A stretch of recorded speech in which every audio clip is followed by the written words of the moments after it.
افسانہ ہے ازدواج محبت۔ ازدواج پہ پہلے بات کر لیتے ہیں۔ ازدواج سے مراد ہوتا ہے نکاح، بیاہ، شادی۔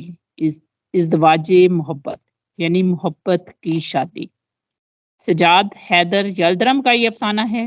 کردار ہیں اس کے ڈاکٹر نعیم، ڈاکٹر قمر نساء اور نواب بیگم۔ کہانی کچھ یوں ہے کہ ڈاکٹر نعیم جو ہے وہ تعلیم حاصل کرتا ہے۔ سب سے پہلے میں تھیم بتا دوں کہ تھیم اس کا یہ ہے کہ محبت کی شادی اور تعلیم جو ہے انسان کو ایک کامیاب انسان بنا دیتی ہے، یعنی محبت کی شادی اور تعلیم کی اہمیت پر زور دیا گیا ہے اس افسانے میں۔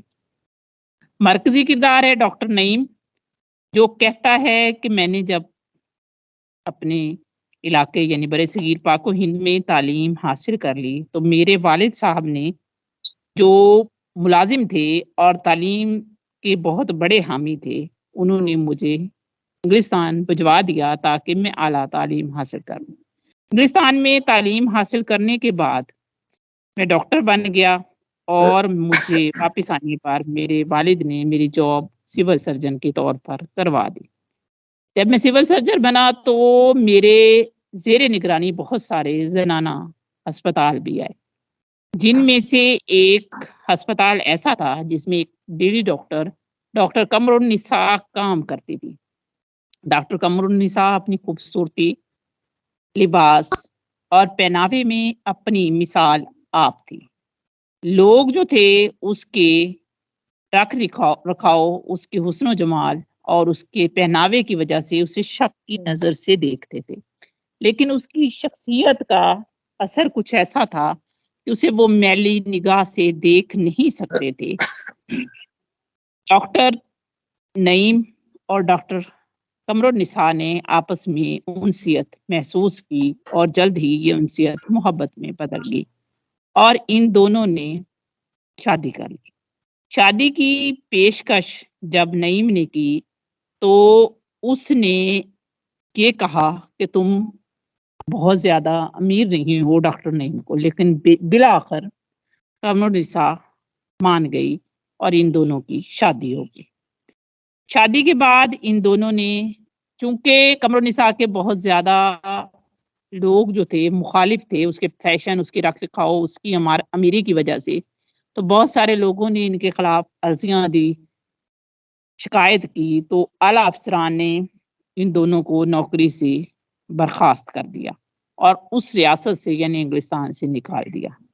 یہ واپس آئے، نوکری کے دوران انہوں نے پیسہ جمع نہیں کیا تھا تو یہاں پہ وہ ہسپتال نہیں بنا سکے کیونکہ اس کے لیے کافی سرمایہ چاہیے ہوتا ہے، اور دونوں کے پاس نوکری بھی نہیں رہی، اس لیے کافی غربت آ گئی۔ ان غربت کے دنوں میں بھی ڈاکٹر قمر النساء نے ڈاکٹر نعیم کا بہت ساتھ دیا اور دونوں نے وہ کٹھن وقت پورے محبت اور ایک دوسرے کے ساتھ دینے کے ساتھ گزار دیا۔ پھر انہیں پتا چلا کہ پٹنہ میں ایک بزرگ ہیں، ان کے پاس چلے جائیں تو وہ آپ کی مدد کریں گے۔ جب یہ ان کے پاس گئے تو ان بزرگ نے انہیں ایک نواب سے ملایا۔ وہاں جا کے ڈاکٹر نے ان کو پتا چلا کہ یہ نواب ہی اصل میں قمر النساء کے والد تھے اور نواب کی ساری جائیداد کی مالک قمر النساء تھی۔ وہ اس سے بہت سارے لوگ شادی کرنا چاہتے تھے، لیکن صرف وہ اس سے شادی کی خواہش مند تھی جو صرف قمر النساء کو چاہے، نہ کہ اس کی دولت کو، اور اس نے ڈاکٹر نعیم سے شادی محبت کے لیے کی تھی، دولت کے لیے نہیں کی تھی۔ میاں بیوی میں بہت محبت تھی، لیکن 8 سال کے بعد قمر النساء وفات پا جاتی ہے۔ اب میاں اس کی محبت کو یاد کرتا ہے اور اپنی ساری کہانی سناتا ہے۔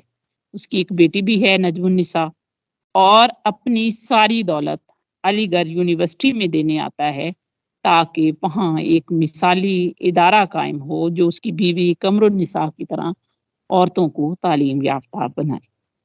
تو یہ افسانہ محبت کی شادی پر زور دیتا ہے اور اس کا جو اینڈ ہے وہ تعلیم کی اہمیت کو بتاتا ہے کہ وہ اپنی ساری دولت جو ہے وہ وقف کر دیتا ہے تعلیم کے لیے۔ جی سر. جی بسم اللہ الرحمن الرحیم. ابھی مس میمونہ صاحبہ نے انتہائی خوبصورت انداز میں نعت رسول مقبول پڑھی، تو زہ مقدر حضور حق سے سلام آیا، پیام آیا، جھکاؤ نظریں بچھاؤ پلکیں، ادب کا اعلیٰ مقام آیا. تو اکثر آپ دیکھتے ہیں کہ کچھ اشعار میں مقام کے اوپر، میم کے اوپر انہوں نے پیش ڈالا ہوتا ہے، مقام کی جگہ وہاں پر آپ مقام پڑھتے ہیں. تو آپ میں سے کوئی اس کا ڈیفرنس بتا سکتا ہے کہ مقام اور مقام میں کیا فرق ہے؟ سر مقام جو ہے وہ جگہ کو کہتے ہیں اور مقام مرتبے کو. جی کسی حد تک ٹھیک ہے. اقبال کا جو فارسی کلام ہے نا، اس میں یہ ڈیفرنس آیا ہے مقام اور مقام کا. جیسے آپ پیام مشرق میں ان کی جو مشہور نظم ہے ہدی، اس میں ایک شعر تھا، بابا سفر صبح و شام، خستہ شوی از مقام. اب یہاں مقام نہیں بولنا، بابا سفر صبح و شام، خستہ شوی از مقام. مقام کا مطلب ہوتا ہے رکنا، ٹھہرنا، یعنی یہ ایک عمل کا نام ہے، رکنا یا ٹھہرنا. اور جس جگہ پر آپ رکتے ہیں یا ٹھہرتے ہیں وہ مقام کہلاتا ہے.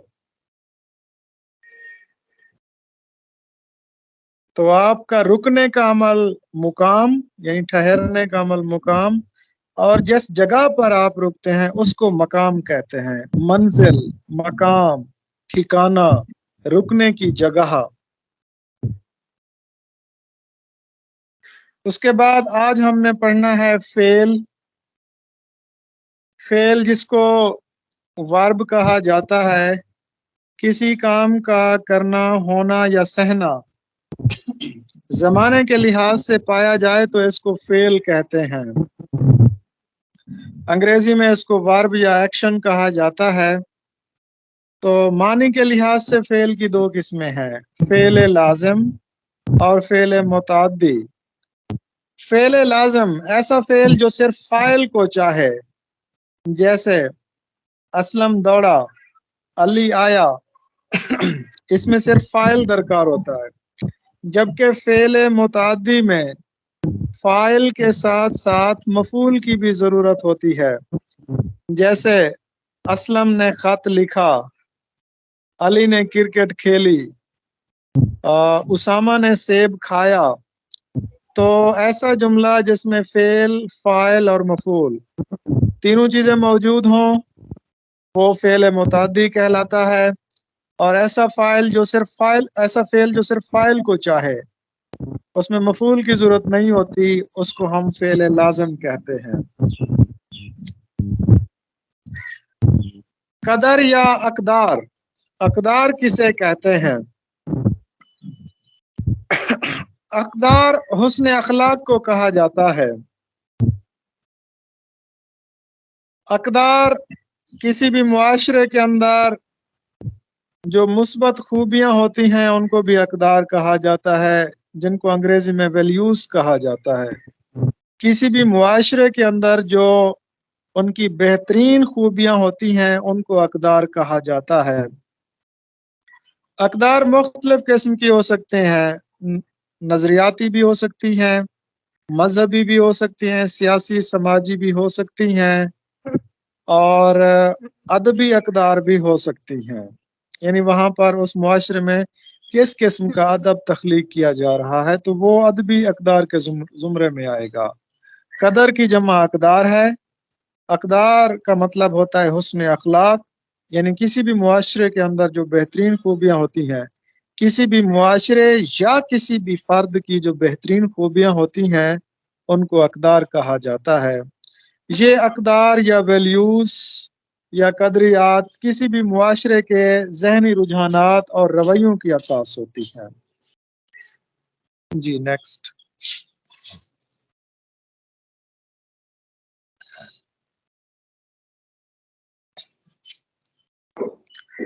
صنعت اشتقاق. صنعت اشتقاق کا تعلق علم بدیع سے ہے. شعر میں ایسے الفاظ لانا، دو یا دو سے زیادہ ایسے الفاظ شعر میں جمع کرنا کہ جن کا مادہ ایک ہو، جن کا مصدر ایک ہو، جو ایک ہی مادہ سے نکلے ہوں. جیسے غالب کا مشہور شعر ہے، اصل شہود و شاہد و مشہود ایک ہے، حیران ہوں پھر مشاہدہ ہے کس حساب میں.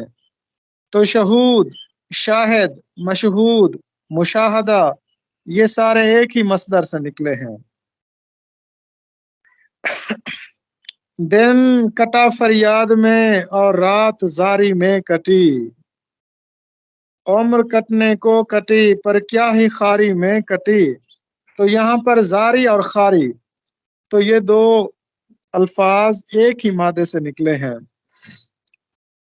جی نیکسٹ. اکبر پانی پت کی لڑائی میں جیتا تھا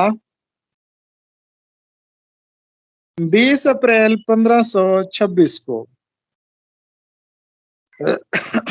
کل ایک شعر بھی ہم نے پڑھا تھا اس کے متعلق، 8 رجب 932 اس طرح کا. تو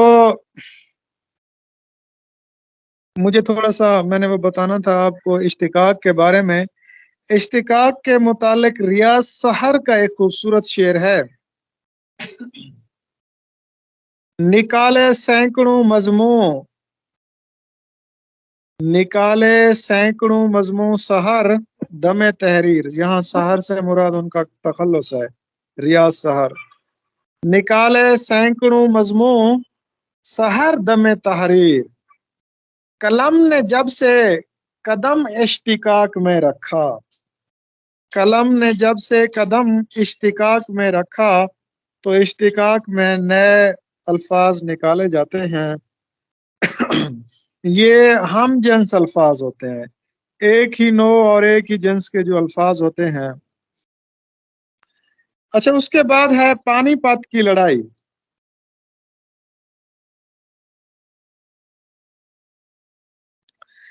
پانی پت آپ کے علم میں ہے کہ ایک میدان کا نام تھا. یہ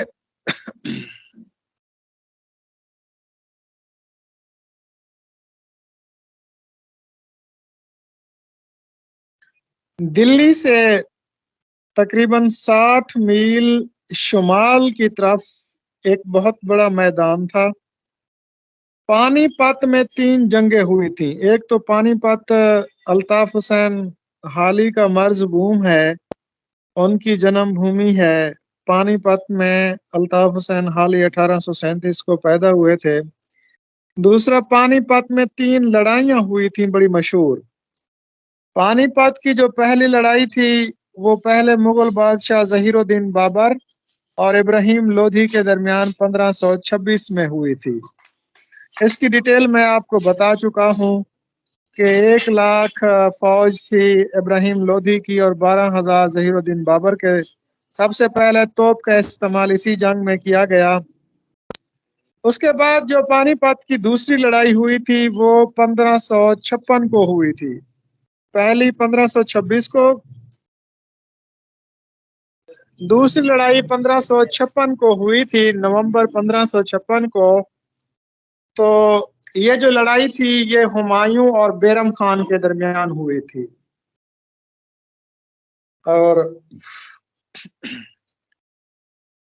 سوری، یہ بیرم خان اور ہیمو بکال کے درمیان ہوئی تھی. بیرم خان جو ہے ہاں جی، بیرم خان اور ہیمو بکال کے درمیان ہوئی تھی. اچھا، اس کے بعد پھر تیسری لڑائی 1761 میں ہوئی تھی. پہلی لڑائی 1526 میں، دوسری 1556 میں، تیسری 1761 میں. پہلی بابر اور ابراہیم کے درمیان، دوسری بیرم خان اور ہیمو بکال کے درمیان، اور تیسری جو ہے یہ احمد شاہ ابدالی اور مرہٹوں کے درمیان ہوئی تھی۔ تو اس کے بعد ہے پانی پت کی تیسری لڑائی میں احمد شاہ ابدالی نے مرہٹوں کو شکست دی تھی۔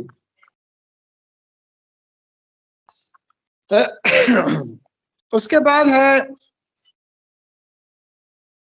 مقدمہ تاریخ زبان اردو، یہ کس کی تصنیف ہے؟ یہ ڈاکٹر مسعود حسین خان کا ایک تحقیقی مقالہ ہے، ان کا پی ایچ ڈی کا تحقیقی مقالہ ہے۔ یہ بڑا شاندار مقالہ ہے، آپ اس کو پڑھیے گا، میں نے پڑھا ہے۔ اس کا جو پہلا باب ہے وہ ہندوستان کی جو آریائی زبانیں ہیں ان کی تاریخ کے متعلق ہے،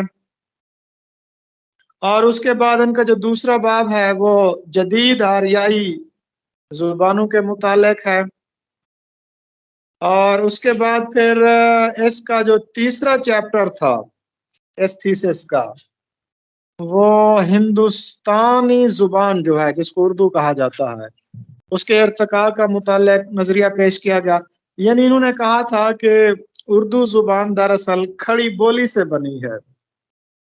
اب یہ کھڑی بولی کیا تھی؟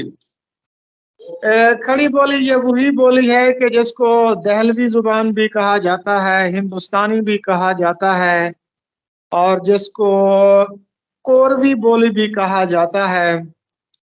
یہ دلی اور اس کے قرب و جوار میں بولی جاتی تھی، جو میرٹھ ہے اور ساتھ ساتھ جو علاقے تھے وہاں پر۔ پہلے اس کا نام کھری بولی تھا، کھری بولی۔ کھری کا مطلب ہوتا ہے معیاری۔ یہ معیاری جو بولی تھی، دلی اور گرد و نواح میں بولی جانے والی جو معیاری بولی تھی اس کو کھری بولی کہا جاتا تھا، جو بعد میں کھڑی بولی بن گئی۔ اور جدید ترین جو لسانیات کا نظریہ ہے جس سے کافی لوگ اتفاق کرتے ہیں وہ یہی ہے کہ اردو دلی اور گرد و نواح میں پیدا ہوئی، اور دلی اور گرد و نواح میں کھڑی بولی بولی جاتی تھی۔ اس کے بعد ہے اردو اور فارسی کے روابط، یہ ڈاکٹر عطا اللہ خان کی تصنیف ہے۔ آپ کے علم میں ہے کہ اردو حروف تہجی ہو یا اردو کا ذخیرہ الفاظ ہو، اس میں زیادہ تر الفاظ عربی زبان اور فارسی زبان کے ہیں۔ سب سے زیادہ فارسی کے اثرات اردو پر بہت زیادہ ہیں، اور اس کے الفاظ بھی اردو میں مستعمل سب سے زیادہ ہیں۔ فارسی کے اثرات اردو پر سب سے زیادہ ہیں، اس کے بعد پھر عربی کے اثرات ہیں۔ یہ ان کی ڈیٹیل دیکھ لیجئے گا کتنے پرسنٹ ہیں۔ غالباً 35% فارسی کے ہیں اور 30% جو ہیں وہ عربی کے ہیں، اور 15% جو ہیں وہ دوسری زبانوں کے ہیں۔ اسی طرح ایک تقسیم تھی، اس کو دیکھ لیجئے گا۔ سب سے زیادہ فارسی کے الفاظ اردو میں مستعمل ہیں، اس کے بعد عربی کے۔ اور عربی اور فارسی، اردو اور فارسی کے روابط پر ایک کتاب لکھی تھی ڈاکٹر عطا اللہ خان نے۔ اردو جیسا کہ ہم جانتے ہیں کہ یہ ترکی زبان کا لفظ ہے، اور اس کا مطلب ہوتا ہے لشکر یا فوج۔ تو بابر اپنے لشکر کو، اپنے فوج کو اردو کہتا تھا، اور اکبر اپنے لشکر کو اردو ظفر کہتا تھا۔ ظفر کہتے ہیں کامیاب کو۔ تو لشکر کے لیے نہیں بلکہ زبان کے لیے اردو کا لفظ اردو معلی اکبر کے عہد میں مستعمل ہوا۔ یہ غلط یہاں پر لکھا ہوا ہے، زبان کے لیے اردو معلی کا لفظ اکبر کے عہد میں مستعمل ہوا۔ جی میڈم صاحب نیکسٹ۔ جی، رن آف کچھ یا رن کچھ کا علاقہ، یہ پاکستان اور انڈیا کے درمیان ایک ڈسپیوٹڈ ٹریشری ہے، ایک متنازع علاقہ ہے۔ یہ رن کچھ کا علاقہ پاکستان میں صحرائے تھر اور انڈیا میں گجرات، ان دونوں کے درمیان واقع ہے۔ یعنی رن کچھ کا علاقہ جو ایک متنازع علاقہ ہے پاکستان اور ہندوستان کے درمیان، یہ گجرات اور صحرائے تھار یا سندھ کے درمیان ایک واقعہ ہے، ایک علاقہ ہے۔ یہ ایک دلدلی علاقہ ہے۔ یہ رن کچھ ہندی زبان کا لفظ ہے، اور رن جو ہے وہ دلدل کو کہتے ہیں، رن دلدل کو کہتے ہیں۔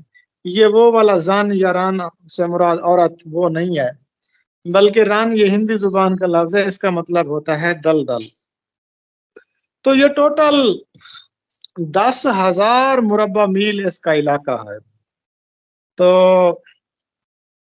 یہ پاکستان اور انڈیا کے درمیان ایک ڈسپیوٹڈ ایریا ہے۔ اس کے بعد ہے یہ سندھ اور انڈیا کے درمیان ہے۔ پاکستان اور افغانستان کے درمیان جو سرحد ہے اس کو کیا کہا جاتا ہے؟ اس کو ڈیورینڈ لائن کہا جاتا ہے۔ یہ ڈیورینڈ لائن نومبر 1893 میں کھینچی گئی تھی۔ یہ اس وقت برٹش گورنمنٹ تھی اور افغانستان میں امیر عبد الرحمان کی حکومت تھی۔ امیر عبد الرحمان اور برٹش گورنمنٹ کے درمیان ایک لائن کھینچی گئی جس کو ڈیورینڈ لائن کہتے ہیں۔ اور ڈیورینڈ لائن جب سے یہ فاٹا مرج ہوا ہے اے پی کے میں، تو اب اس کی جو لینتھ ہے وہ بڑھ گئی ہے۔ پہلے یہ میرے خیال میں 2252 تھی، پھر 2430 ہوئی، اور اب جو اس کی لیٹسٹ اس کی لینتھ ہے وہ ہے 2670 کلومیٹر۔ تو یہ چونکہ پرانا پیپر ہے اس لیے اس کا جواب 2430 کلومیٹر ہوگا، اور جو اس کی کرنٹ لینتھ ہے وہ ہے 2670 کلومیٹر۔ اچھا، اس کے بعد ہے انٹرنیشنل مانیٹری فنڈ جس کو IMF کہا جاتا ہے۔ یہ غالباً جولائی 1944 میں اس کا آئیڈیا دیا گیا، اور پھر 1945 سے پھر یہ اس نے آپریٹ کرنا شروع کیا، عملی طور پر کام کرنا شروع کیا۔ تو IMF 1945 میں اس نے کام کرنا شروع کیا، جولائی 1944 میں یہ قائم کیا گیا۔ جی next.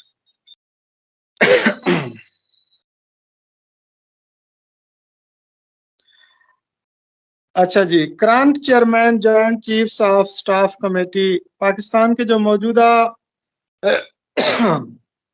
Chairman joint chiefs of staff committee ہیں، وہ جو موجودہ ہیں، پہلے تو وہ شاید ندیم رضا تھے، لیکن اب جو ہیں ساحر شمشاد مرزا ہیں۔ پاکستان کے جو موجودہ چیف ہیں وہ ساحر شمشاد مرزا ہیں۔ اس کے بعد یہ بتانا ہے کہ امریکہ کا 16واں صدر کون سا تھا۔ امریکہ میں اب تک 44 صدور آ چکے ہیں۔ جو بائیڈن جو ہے وہ 44واں صدر ہے، اور ان کا جو پہلا صدر تھا وہ جارج واشنگٹن تھا۔ جارج واشنگٹن تھا، اور یہ جو 16واں صدر ہے یہ ابراہم لنکن ہے۔ ابراہم لنکن جن کو تھیٹر میں قتل کر دیا گیا تھا اور یہ اسیسینیٹ ہوا تھا۔ تو امریکہ کا 16واں صدر ہے ابراہم لنکن، پہلا صدر ہے جارج واشنگٹن، 44واں اور موجودہ صدر ہے جو بائیڈن۔ اس کے بعد ہے سری لنکا کے کیپٹل کا کیا نام ہے۔ سری لنکا یہ ایک جزیرہ ہے، جزیروں پر مشتمل ایک ریاست ہے، اور اس کا پرانا نام سیلون تھا۔ پھر 1972 میں اس کا نام سری لنکا رکھا گیا، اور کولمبو اس کے کیپٹل کا نام ہے۔ اچھا، اس کے بعد ہے آزاد جموں کشمیر کے موجودہ پریزیڈنٹ کون ہے، موجودہ صدر کون ہے۔ تو آزاد جموں کشمیر کے کیا ہے، سردار عبدالقیوم خان۔ جی، سردار عبدالقیوم خان، سر لیکن اب راجہ موجودہ فاروق حیدر نہیں ہے؟ ان کے موجودہ پریزیڈنٹ ہیں سلطان محمود۔